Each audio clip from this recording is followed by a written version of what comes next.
Hey guys, this is Eric, and this episode of Goose Pimples is brought to you by Parabox, which is a monthly paranormal mystery adventure. Each month, your subscription box will explore a different paranormal theme. You'll receive a soft style t-shirt and content card. These elements have hidden content in the form of codes, riddles, letters, and images that, if you can decode, will lead you to an online scavenger hunt. Reach the end and be in the running for free merchandise. Think of it like an escape room you wear. Month to month, it costs $19.95, but you can use a promo code GoosePimples for 10% off your first box. There are no contracts, and you can cancel anytime. Visit their website at www.para-box.com. That's PARA-BOX.com. Bye-bye. The body of a Canadian woman who was missing in LA has now been found. For weeks, questions have circled about Elisa Lam after the Vancouver woman went missing in Los Angeles last month. It stretches believability that a young Canadian tourist could accidentally end up dead inside a water tank at the top of an LA hotel. She was last seen on the 31st at the Cecil Hotel at 640 South Main Street. After guests were informed, they were understandably shaken. Wouldn't you be if there was a dead body in the water you were using and drinking? The last footage of her in the hotel elevator is perplexing. Why did she press all the buttons? Was she talking to someone? Was she trying to hide? Welcome, ladies and gentlemen. It's Monday, and you know what that means. This is Goose Pimples, a show where I, Paul Breeden, am joined by my wonderful cousin, Eric Arterbridge. To delve into the creepy and skin-crawling stories that keep us all up at night. Eric. Paul. How's it going in New York? You're back home? You're holding it down in the New York studios? Yeah, things are great. The New York studios apartment? True. Very true. It's small and crowded in here, like everywhere else in New York. That's okay. It was nice to be in Delaware last week where... It was nice to have you. Yeah, things were a little more spacious and got to do a face-to-face recording. It was nice. Thank you. Yes, it was nice. We're going to have to do it more often. Yeah.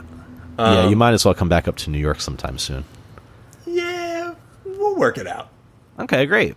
Okay, Eric, I'm excited to do this episode because today's episode, it's actually one that you suggested to me when we were talking about starting this podcast. Okay.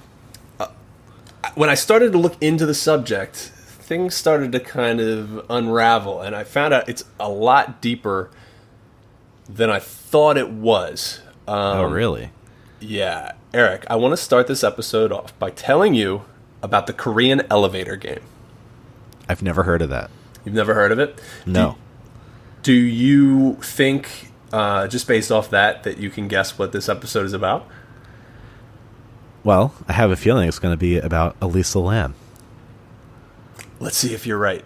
Okay. Eric, the elevator game is a series of rules that can apparently take you to another world. Interesting. It's a paranormal ritual that supposedly originated in Korea. Okay. The game must be played alone and in a building with an elevator at least 10 stories. Oh. So you aren't going on there with your friends? You can't. It won't work. If you do it with your friends, it's not going to work. Oh, that's freaky. I don't like that. You have to do it alone. And Eric. What? Being that you're in New York City...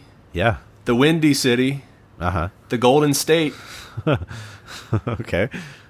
I think that you should try it. I think that you should go to, I don't know, Trump Tower. Uh-huh. And give this game a shot. What do you think? Well, I don't know what the game is yet. Eric, really? Don't you want to be transported to another world? I don't know. Do they have brochures? I kind of want to know what I'm getting into first. Okay, let me tell you some more about the elevator game. All right. If the elevator game is played correctly, the participant should encounter a strange woman on the 5th floor. Uh-oh. Participants are instructed not to acknowledge this woman. Acknowledgement could result in severe consequences. Okay. If all the steps are followed correctly, the player will be transported to another world. The other world will look very similar to ours, but it's said that it's dark and empty, aside from a red cross glowing in the distance. Oh, that's creepy as hell. It's a little ominous. Eric. Yeah.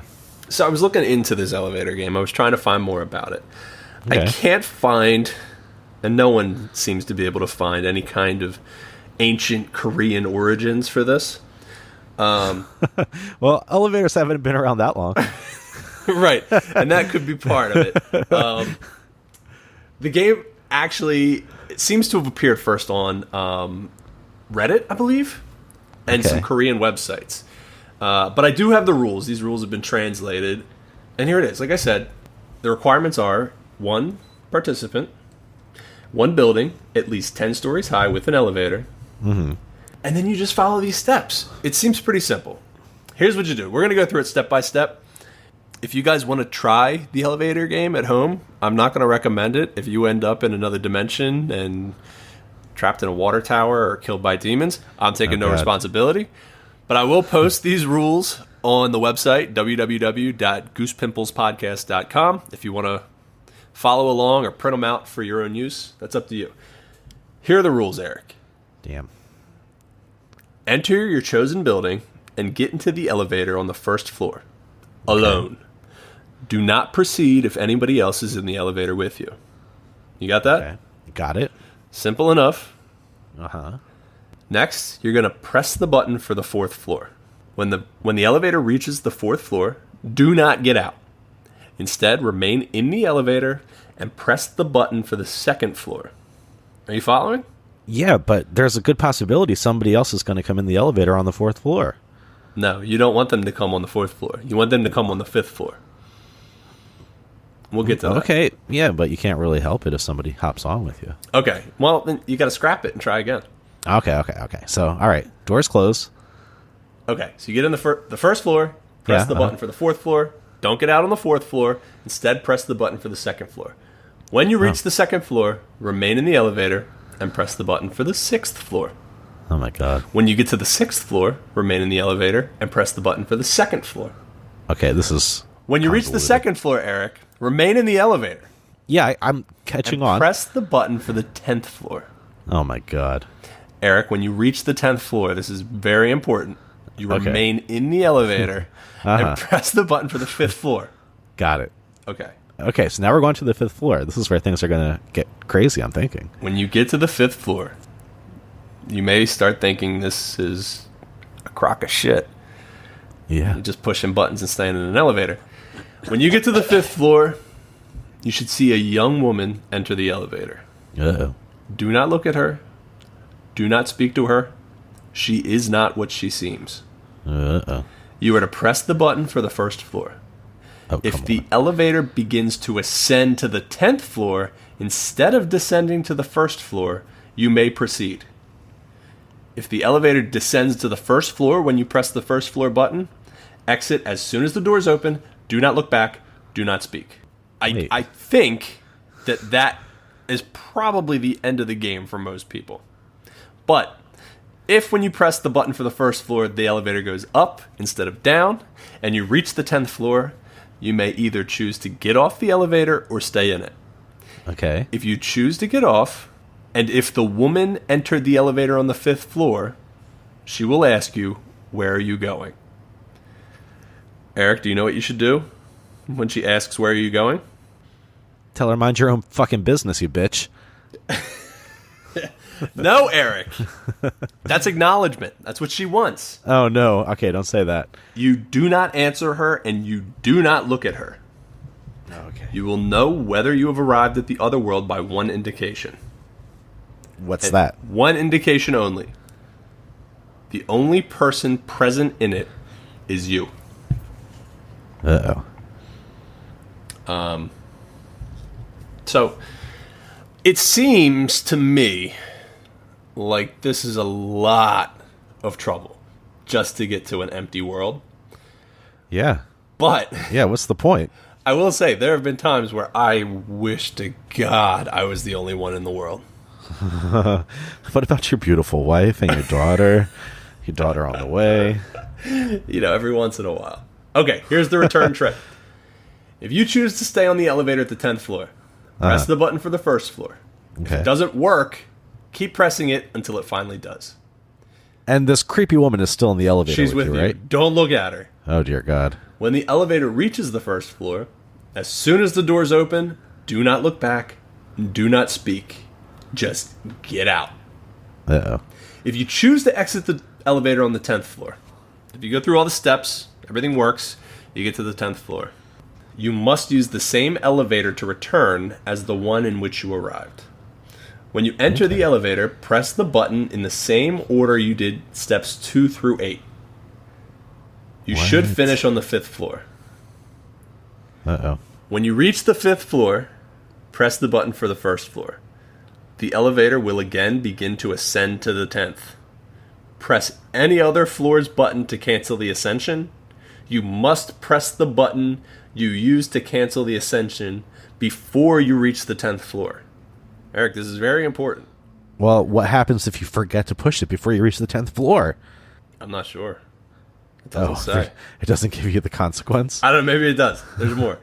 After you reach the 1st floor, check your surroundings carefully. If anything seems off, even the smallest, slightest detail, do not exit the elevator. If you detect that something is wrong, repeat steps 2 through 8 until your surroundings look as they should. Once you're confident you've returned to your own world, you may safely exit the elevator. Well, that sounds really freaky. There's more. Oh my god. Should you reach the other world, the floor onto which you will emerge will look almost identical to the one from your own world, save for 2 things. All of the lights will be off, and you will be able to see from the window a red cross in the distance. Some people that have reached the other world, that electronic devices, mobile phones, cameras, MP3 players, etc., do not work in the other world. There's no service. So there are people who claim that they've been to this world and have come back.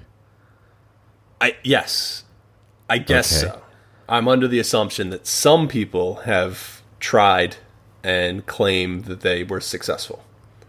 Interesting. Getting back to your own world may be more difficult than it seems. You may become disoriented and forget which elevator you arrived in. Uh-oh. The elevator may seem to get further and further away from you as you walk towards it. Oh, hell no. Be vigilant and keep your wits about you. If at any point during this ritual you faint, pass out, or otherwise lose consciousness, you will likely wake up in your own home. Well, that's weird. However, be sure to carefully examine your surroundings upon waking up. The home to which you've been returned to may not be the one that you left when you first set out to attempt this ritual. There's more, Eric. There's always more. What? Concerning the woman on the 5th floor. Oh, no. I do not like this woman. Again, I reiterate, do not speak to her. Do not look at her. If you do, she may decide to keep you for her own. Oh, no. So, Eric, the story that seems to have brought this Korean elevator game to light and into the public eye is the strange and chilling case of Elisa Lam.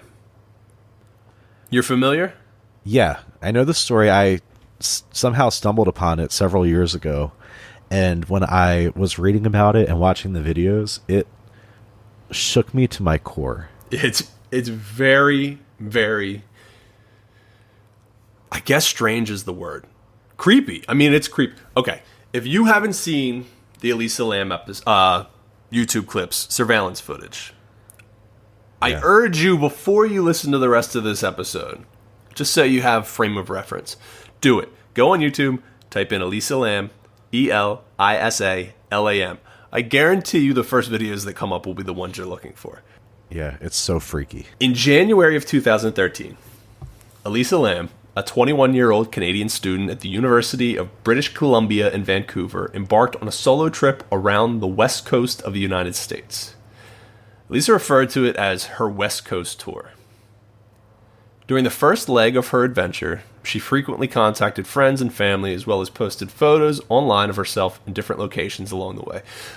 So Alicia was very active in social media. She actually had a blog that I don't know if it's still up, but if you dig around, you can find a lot of her posts. They've been saved and referenced.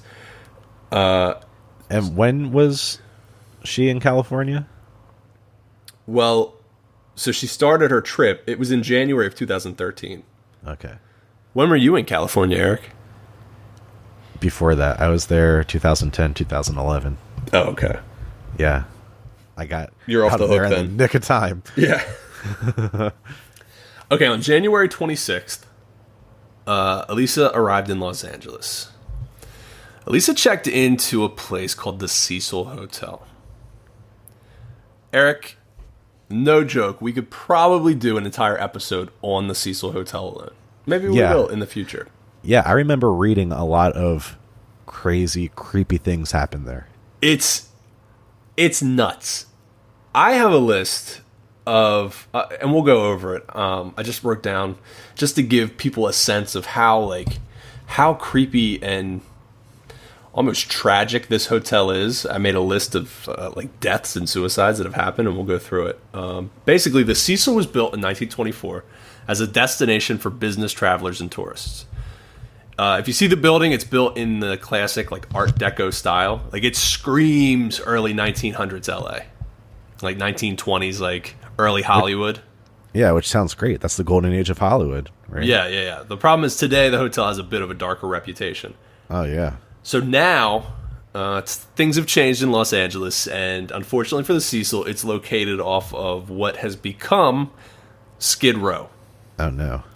The Cecil Hotel has a reputation for murder and suicide. Elizabeth Short, who was the victim in the Black Dahlia murders. Uh-huh. You've heard of those, right?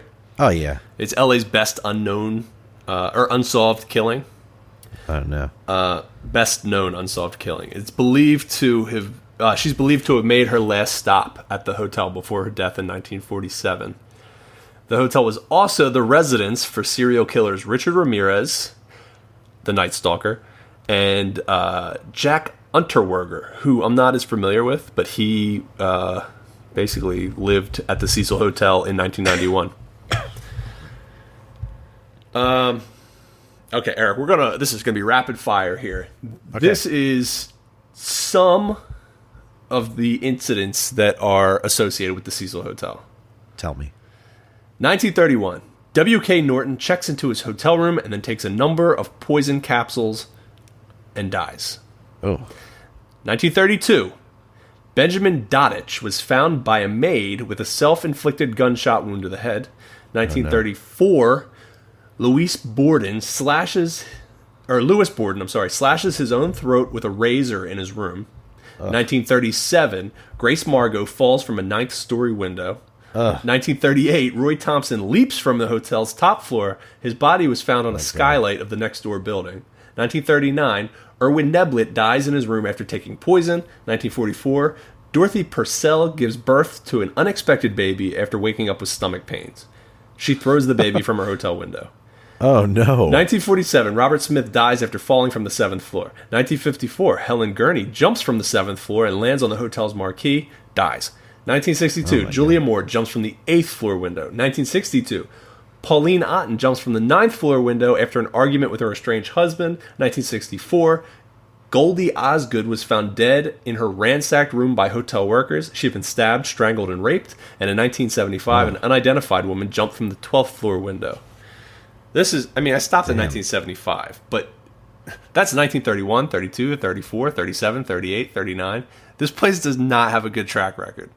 Why are people still staying there? I have no idea. I don't know what's going on at this hotel. Clearly it's demonic. There's something demonic happening there.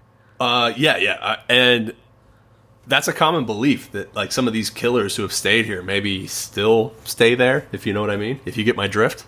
Yeah. Okay, so most recently, Eric, 2013, Elisa Lam. Yeah. Elisa, it starts off right away weird. Elisa was originally intended to share a room with others in the hotel, but was moved to her own room when the roommates began to complain of her certain odd behavior. Uh-oh. On January 31st, Elisa Lam simply disappeared. The social media posts stopped, and all correspondence with her parents and friends ceased. That's never a good sign. It's not a good sign. A search party was organized by Lam's parents, who flew out to LA to help the efforts. The police had the entire hotel searched top to bottom as much as possible, including the roof. Dogs were used. They went through every floor in the hotel and were unable to pick up any trail of Lam. That I find weird because she was there. Right. We know she was there. Right. It was as if Elisa Lam had stepped off the face of the earth. Ooh. There were only a few scant clues that turned up. Hotel staff reported that Lam had been alone that day, but was seemingly in good spirits. A nearby bookstore employee claimed that Lam came in shopping and that she had been very lively and friendly. Increasingly frustrated authorities began posting flyers around the area imploring people to come forward with the missing woman's whereabouts. What did come forth was what would prove to be the first piece in this bizarre puzzle. Any guesses as to what that was, Eric? Would it be the surveillance video? A creepy piece of elevator surveillance footage which seems to capture the final moments of Lam's life. Mm-hmm. This is such a big story because of this footage, because of this video. It went viral on YouTube and across the internet, and it's demonic footage is what it is. It's so weird. We're gonna get into it. I hope that you have already, whoever's listening has already watched this video, because it's unreal. It's demonic. Right, Paul? Well, no question. And knowing the circumstances and knowing the information behind it and kind of knowing that, I mean, Elisa Lam was just like this innocent college girl. Like, she was super smart. Yeah, I mean, the footage, it's creepy. I mean, it's bizarre to say the least. I'm going to describe it as best I can, but again, if you can watch it, that's going to be the best thing for you. In the video, Lam can be seen entering the elevator wearing a red zippered hoodie. Red, the color of the devil. A red hoodie over a gray t-shirt. And she's gray, the color of spirits. Of the spirit world. That's right. And she's got black shorts and sandals on. Uh-huh. Her behavior is decidedly odd and erratic from the start. After getting on the elevator, she frantically presses some of the elevator buttons, but nothing happens. And that's the other weird thing about this footage, is like the elevator is off. Like the elevator's acting screwy. Well, that's how you can really tell it's demonic. Yeah. Stuff happening. So she's pressing all these buttons and nothing happens. The elevator doors don't shut. She seems to get agitated about something and is also very wary. It's almost like something's following her. Oh, no. When the elevator doors fail to close, she peeks outside of the door several times. She looks both directions and then quickly moves to the wall of the elevator and cowers out of sight, her eyes fixed toward the outside hallway.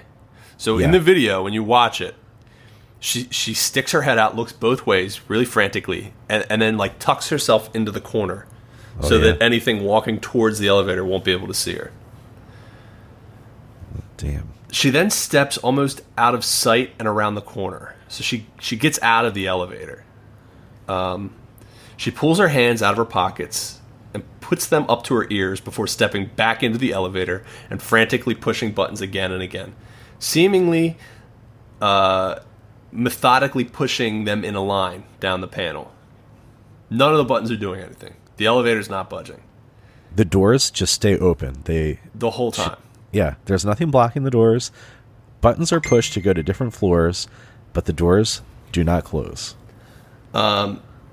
She paces around and puts her hands up to her ears again, and then goes out of the elevator as if she was expecting someone. At this point, she can clearly be seen talking to someone who's off camera, as well as making a series of strange gestures. That's right. One way I can describe the gestures is: have you ever seen any movie where anyone's been possessed by a demon or the devil? I have. I mean, that's it, right? It's just like these crazy, like moving her arms in ways that it doesn't seem like a person should be able to move their arms. Right. She's rubbing her forearms together. She's moving her hands and twisting them around in strange ways, almost like, I don't know, like she's possessed. Yeah. She starts wringing her hands together and waving her arms side to side with her fingers outstretched. And then she seems to bow and rock back and forth slightly. Oh, no. Again, one more time. Like, all of this is happening. The elevator doors are open, not moving. Right. Just try, listen, go to an elevator, push a button, and then try to do any of these crazy things without the door just shutting and the elevator going to the next floor. It's not going to happen. Yeah, and just to be clear, there's nothing blocking the doors. She's not standing in between the doors. There's nothing there. No, and even if something is blocking an elevator door, the doors don't just stay open. The door will close until it jams whatever's blocking it against the wall and then reopen. True. After a few moments, the doors finally closed. Remember, Elisa had stepped out of the elevator at this time, so she's not on the elevator. The doors close, and it's the last time anyone sees Elisa alive. But I haven't watched this in a while, so I forget. When the doors close, can you still see her, or did she walk away?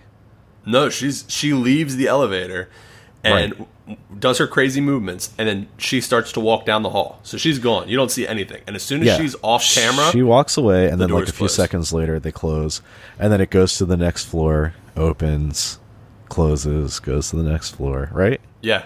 Well, I guess if you watch the extended. I guess the footage keeps the going. Extended cut? Yeah, the director's cut. Yeah. Yeah, it does. So that's what... I mean, that also feels creepy to me when you're watching it, like, operate perfectly normally after she's no longer associated with the elevator. Yeah, exactly. I do want to point out, and I don't know how much of a difference this makes, but it's also weird that it's a fact at all. For some reason... the police slowed down the video footage before it was released. So the footage you're seeing in the surveillance tape that was released to the public has been slowed down. What? So some of the movements she's making and some of the... I mean, people try to use that as an explanation as to her erratic movements. They say, you know, if you watch the video in full time, then it's not as crazy as it seems. But... I still don't think... I mean, it is still as crazy as it seems. Like, even at full time, it's just weird. Huh. A few weeks pass after Lam's disappearance. Hotel residents begin to complain of low water pressure and strange tasting. Discolored water. Strange tasting, Eric. I don't even want to think about it. On February 19th, 2013, a worker was sent to check the hotel's water tanks. The water tanks lie suspended 10 feet over a heavily secured area with an alarm system. When one of the tanks was opened, inside was the waterlogged corpse of Elisa Lam. Oh my god. She was finally found nearly 3 weeks after she had mysteriously disappeared.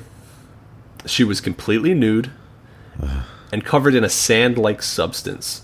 That's been speculated to be, I guess the roof of the hotel had kind of like a gravelly finish to whatever the surface was. So people believe that she had like been rolling around or scooting along the ground. And her clothes and belongings were bobbing about the murky water beside her. It was later determined that she'd been floating and decomposing in the tank for weeks. Oh, that's so disgusting. Yeah, strange tasting water. Yeah. I think when I read the story originally, I remember it saying, I think, like, the water was also coming out black in some parts of the hotel. Yeah, that was another thing that I had read. Yeah. So disgusting. It's a terrible situation for everybody involved. Definitely. The water tanks are on the roof, right? Yes. The water tanks are on the roof, and they're suspended. From what I read, they're suspended 10 feet above the ground. They have ladders going up to them, which makes the whole thing even stranger. So the rooftop is fairly well secured. Like I said, there was a ton of alarm systems, which none had been set off. Also, the tanks were very difficult to reach. There was no ladder at the scene. Like I said, you needed a ladder to get into these tanks. There was no ladder there, meaning that 5'5", 121-pound Lam would have had to have gruelingly hauled herself up to the tank, undressed, and then plunged herself in along with the rest of her belongings. Speculations and questions at the time raged. How could such a slight woman have managed to get past security measures, drag herself into the tank, and then close the heavy door to lock herself in to drown? Also, why did she take her clothes off? Yet, take them into the tank with her. So if you're going to take your clothes off because you don't want them to get wet, you don't take them in with you. Right. Did she do this on her own, or was there foul play? I think she had help, Paul, and I think it was a demon. Was it the lady on the 5th floor? I don't know. It could have been. Another idea was that some sort of breakdown or episode related to her ongoing depression was the issue. Lam had struggled with mental health issues. She had often posted on her online blog. I'm sorry. Here. Let me read that again. Thank you. Lam had long been struggling with mental health issues, which she often lamented online in her blog, which she had as the slogan, the haunting quote by Chuck Palahniuk. Quote, "You're always haunted by the idea that you're wasting your life." Oh, I'm always haunted by that. Yeah. I feel like I'm wasting most of every second of every day. I feel like I'm wasting time right here talking to you. Oh, yeah, I know. Me too. Bullshit podcast. Oh. Lam had been... I love this podcast, Eric. It's my only escape from the work week. Oh, good. Me too. Lam had been taking several different medications for her condition, which included Wellbutrin and Lamisil. Lamisil? I mean, I don't know much about these medications, but people suggest that maybe there's some sort of combination or off dosage that could have led to demonic possession. Yeah. Oh. Her blog offers other clues to her mental condition as well. Her tone seemed to fluctuate widely from happy and outgoing to morose, brooding, and even self-deprecating, depending on the day, and sometimes even within the same post. It's speculated that this depression and mental instability had spiraled into a full-blown bipolar disorder and psychosis, and that Lam ended up killing herself in a fit of madness. Yeah, I don't know. Many people bear the question, even if it was suicide, how did she manage to get herself into the water tank? Yeah, I mean, that's a great question. I also remember reading something about getting the tank open. Yeah, isn't something that you can do. Well, the lids are very heavy.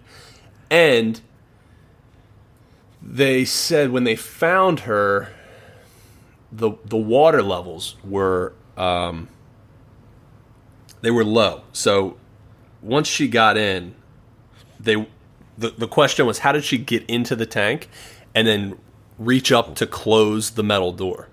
Yeah. I mean, the only explanation was that she jumped in holding the door and yanked it down with her as she went. Yeah. And then not likely. No, not likely at all. Well, other people also point out that it was 3 weeks since that she was found, and maybe the tank was more full when she initially got into it. Who knows? I mean, nobody.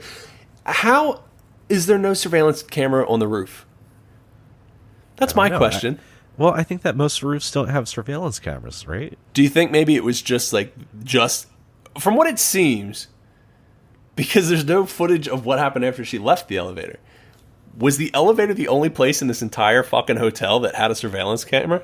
It could be. Maybe it's, maybe it's whoever, I guess the company that provides the maintenance on the elevator. Maybe they put the camera in for their purposes rather than the Cecil Hotel. True. It's very possible. But yeah, I mean, I think that if they had other surveillance cameras, there would be more footage of her somewhere, right? Well, yeah, there can't be more surveillance cameras. Otherwise, they'd have a much clearer idea of what happened here. Or maybe they do have a much clearer idea and they don't want everyone to know that it was demons. Maybe that's it. Maybe once you enter into that other world, the cameras don't work anymore. Maybe. I don't know, Eric. But I know this. Elisa Lam's death was ruled an accidental drowning. And it was surmised that she had gone to the tank on her own, possibly in a mentally unstable state, and then either entered and could not get back out, or jumped in to commit suicide. Oh, no. It's also speculated that the tanks may have been full when she entered, and that the water levels had dropped through the water usage to the point where she could have not gotten out again, even if she wanted to. Which I find that hard to believe that it lowered enough while she was in it. Right. Because this isn't the only tank. I think there were 4 water tanks on this hotel. I don't know. So the question is, why did it take 4 months and numerous delays for the authorities to come up with that? Obviously, with all the facts concerning the difficulty in ascending the water tank, the bizarre surveillance video, the delayed autopsy report, and Lam's mental state at the time, there are many who absolutely do not buy the official report. I don't buy it. I don't either. But there's more. It gets stranger. I didn't know this. I didn't know this part, and I don't know if you know this part. But there was another piece of evidence that turned up. And this piece, well, here we go. This piece is another hotel surveillance footage that shows Lam entering the building with 2 men under mysterious circumstances. This sounds familiar. So okay, I guess the hotel did have surveillance in other spots, maybe just at the entrance, maybe just the front lobby. Okay. One police detective describes the footage as thus. Quote, "We did see her come in with 2 gentlemen. They had a box. They gave it to her. She went up into the elevator, and we never saw them again on the video." Huh. So they didn't see the 2 guys leave the no hotel? So they're still in the hotel. Well, those are the questions. Who were these men? Where did they go? What's in the box? So wait, there is a surveillance camera at the front door. Yes. Right? There must be, because that's what it says that they got on camera her entering the hotel with 2 gentlemen. They had a box. They gave it to her. She entered the elevator. We never saw them again on video. Eric, you know what else we never saw on video? Her leaving the hotel. Or a box. Oh my God. Where was the box? I don't know, Paul. But, this bit of information raises some more questions for me. Like, when they're looking for her, they see her coming into the elevator with these 2 men, but they never see her leaving the elevator again, presumably. That's what I'm saying. Same camera. It's so strange. Unless there's footage that they don't talk about and they're not releasing to the public. That's what I think. The only other alternative is this hotel went through the trouble of putting surveillance cameras in their lobby and in one elevator. Yeah. It doesn't make sense.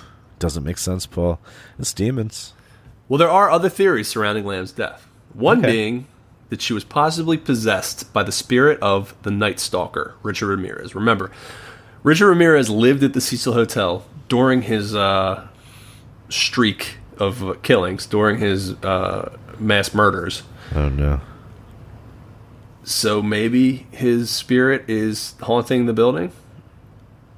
Could be. Well, there's one issue with this. Okay. This doesn't seem to float, being as Ramirez didn't die until 6 months after Elisa's disappearance. Oh. He was still in prison. Okay, never mind that. Yeah, so that shoots a hole in that one. Maybe, Eric, here's a theory. Maybe the box contained directions to the elevator game. Maybe Elisa couldn't resist communicating with the woman in red. Maybe. What do you think? Maybe. That's kind of weird. Like, 2 random guys are like, "Hey, girl, you staying anywhere with an elevator? We got a game for you." No, the whole thing. There's... Unfortunately for the listeners, and unfortunately for me and for you, I don't have any more answers. Nobody does. This is... like I said, the police have deemed it an accidental drowning. And that was the end of it. There was no more looking into it. There was no more investigation. There was nothing else released to the public. Damn. Eric, this is all we have. Damn. It is not satisfying, but I'll tell you what. What? It gives me goose pimples talking about it. It gives me goose pimples, too. I don't like it. Eric, I want to give a big thanks to Brent Swanser at www.mysteriousuniverse.org and the YouTube channel The Paranormal Scholar for a lot of the information we used in this episode. Thank you. Guys, if Elisa Lam or the Korean elevator game gives you goose pimples, do us a favor, tell a friend about the podcast. It's every Monday. We have a new story for you. We're trying to grow. We're trying to get more people. And we are. You guys are doing a great job. The people that are sharing it with your friends, we thank you so much. Thank you. Again, we want to start sharing your stories, your creepy stories, your ghost stories, your Tell us your stories, Korean please. elevator stories. If you want to play the Korean elevator game, don't do it. Don't do it. But if you do, let us know how it goes. And see if you can get the lady on the 5th floor to be a guest. Oh, don't do it. Make sure you check out parabox.com for a monthly paranormal mystery adventure. That's PARA-BOX.com. Use promo code GoosePimples for 10% off your first box. Eric. Paul. I'll see you next Monday. Ciao, ciao.